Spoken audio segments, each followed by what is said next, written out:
رش کرنا اچھی بات ہے، کاش مجھے بھی یہ مقام مل جاتا، لیکن جو بیماری ہے وہ ہے حسد۔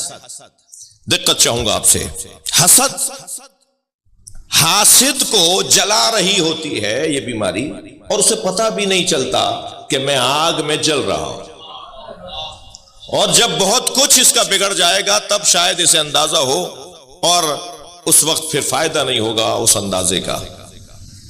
میں اپنے ان بچوں اور جوانوں سے کہوں گا، خبردار کسی کو ترقی کرتے ہوئے دیکھ کر چھوٹا دل نہ کیا کرو، اپنا دل چھوٹا نہ کیا کرو، بلکہ اگر کوئی ترقی کر رہا ہو تو اللہ کا شکر ادا کرو کہ کوئی تو خوشحال ہوا۔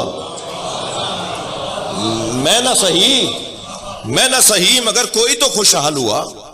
یہ کیا بات ہوئی کہ کسی کو ترقی کرتے ہوئے دیکھ کر دل چھوٹا کرنا اور کٹی کٹی اور جلی جلی باتیں کرنا۔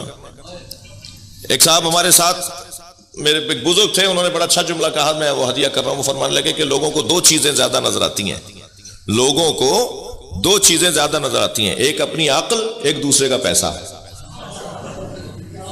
ان سے زیادہ سمجھدار کوئی نہیں ہے، اور ان کے پاس پیسہ بہت ہے۔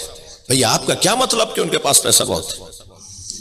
ہمارے ساتھ بڑا مسئلہ ہے۔ ایک صاحب مجھ سے کہنے لگے، مولانا آپ فلاں کے یہاں گئے تھے؟ میں نے کہا جی گیا تھا۔ وہ تو رشوت لیتے ہیں۔ تو میں نے کہا تنخواہ بھی لیتے ہیں یا نہیں؟ کہہ لیں ہاں تنخواہ بھی لیتے ہیں۔ میں نے کہا میں نے تنخواہ کے پیسوں سے کھانا کھایا ہے۔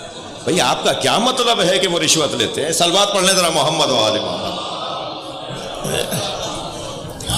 اللہ انہیں ہدایت دے، اللہ انہیں نیکی سے نوازے، اللہ ان کو ان برائیوں سے بچائے، مگر کوئی مثبت پہلو بھی تو ہوگا کسی میں۔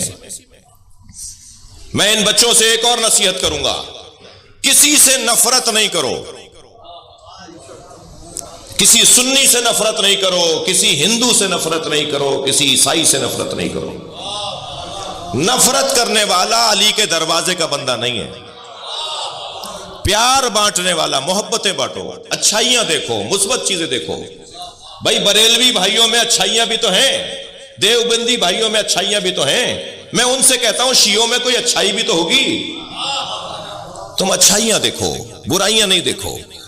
ایک نبی نے اپنے حواریوں سے، یعنی اپنے امتیوں کے، کوئی امت میں سے کچھ لوگوں سے، ایک کتے کی طرف اشارہ کر کے کہا اس میں کوئی اچھی چیز نظر آ رہی ہے؟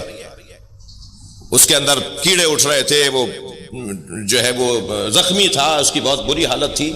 تو سب نے کہا نہیں جی کوئی چیز اچھی نظر نہیں آ رہی ہے۔ حضرت فرمایا تمہیں اس کے چمکتے ہوئے دانت نظر نہیں آ رہے؟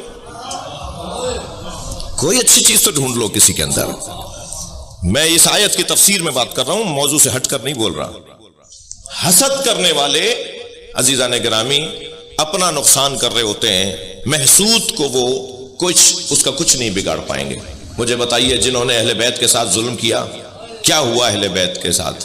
اللہ نے اور عزت بڑھا دی، اللہ نے اور ان کا احترام بڑھا دیا۔